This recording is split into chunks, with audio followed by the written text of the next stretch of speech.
इससे पहले आपने प्रश्न नंबर इसी प्रश्नावली के प्रश्नावली 9.3 के प्रश्न नंबर 6, 7, 8 और 9 करे हल।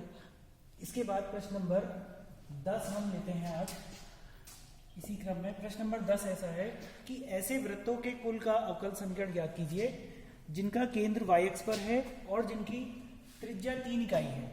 तो मतलब ये कैसा वृत्त होगा, इसका हम चित्र बनाते हैं तब आपको समझ में आएगा कि कैसा वृत्त होगा। ऐसे वृत्तों के कुल का अवकल समीकरण निर्मित कीजिए जिनका केंद्र y अक्ष पर है। मतलब केंद्र इसका y अक्ष पर यहाँ कहीं होगा, मूल बिंदु पर है नहीं लिखा है इसने, इसका केंद्र y अक्ष पर लिखा है इसने। तो y अक्ष पे मान लेते हैं यहाँ पर को इसका केंद्र है, जिसकी ये डिस्टेंस मैंने मान ली b 0, b इसके निर्देशांक मान लिए हमने, और जिसकी त्रिज्या 3 इकाई है।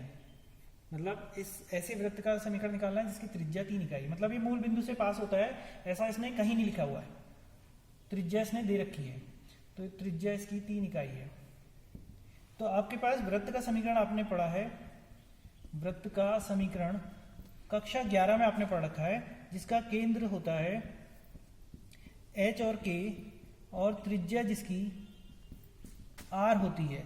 तो उसका समीकरण होता है आपके पास x माइनस एच का होल स्क्वायर, आपने पढ़ रखा है इसका मानक समीकरण होता है ये y माइनस के का होल स्क्वायर बराबर r स्क्वायर। तो इसी के आधार पे हम इसका समीकरण लिख देते हैं। तो हमारे पास ये वृत्त का समीकरण क्या आता है, वृत्त का दिए वृत्त का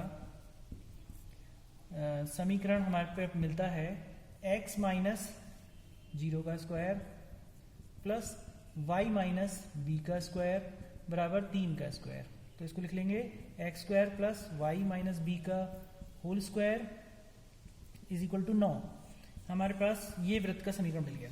इसमें आप देख रहे हैं कि पैरामीटर एक ही है, पैरामीटर इसमें पैरामीटर आपके पास एक है। तो आपके पास वाई डैश यानी d y upon D x जैसी समीकरण बनेगी। तो हम वृत्त यहाँ ले लेते हैं x square plus y minus B का होल स्क्वायर बराबर 9। तो x के आप जब x के सापेक्ष अवकलन करोगे तो आपके पास dy बाई डी एक्स आ जाएगा, यानी आपके पास y डैश अवकलन करने पर यानी आपके पास y डैश मिल जाएगा, मतलब आपको दूसरी बार अवकलन नहीं करना पड़ेगा।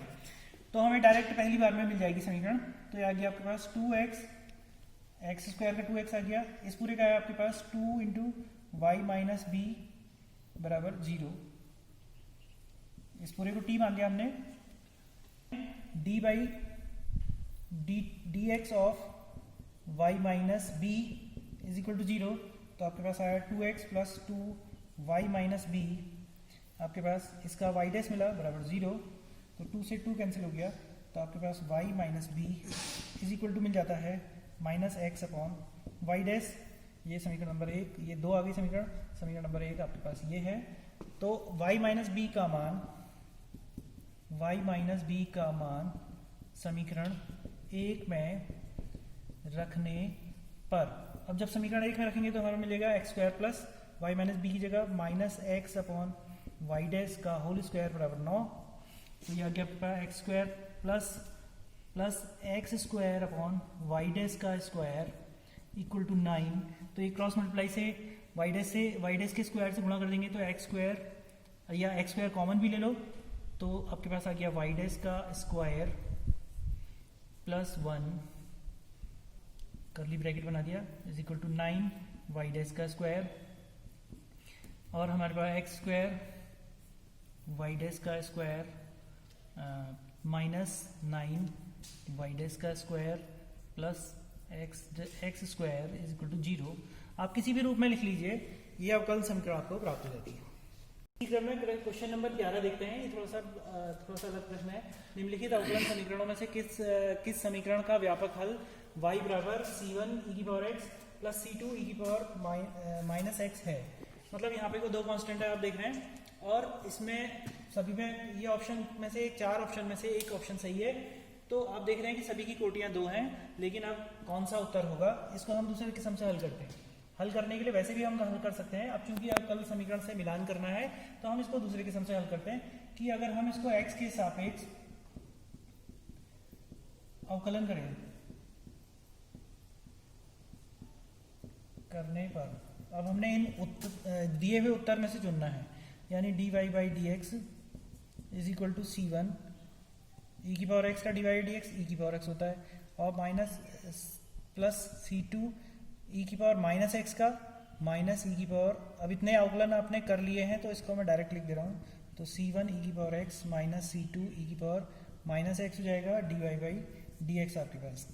फिर से पुनः एक्स के सापेक्ष अवकलन करने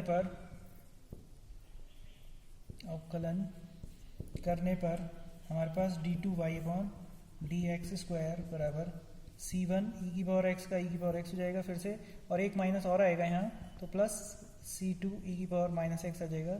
आप देख रहे हो कि इसका मान y के बराबर है, तो हम क्या लिखते हैं d two Y upon D x square बराबर y, क्योंकि ये समीकरण नंबर 1 से आपने देख लिया है y है, तो हमारे पास D two Y upon D x square minus Y बराबर 0, तो ये हमारे पास मिल गया, जो कि कौन सा ऑप्शन है आप देख लेंगे, ये बी वाला ऑप्शन आपके पास है, इसका बी उत्तर सही है,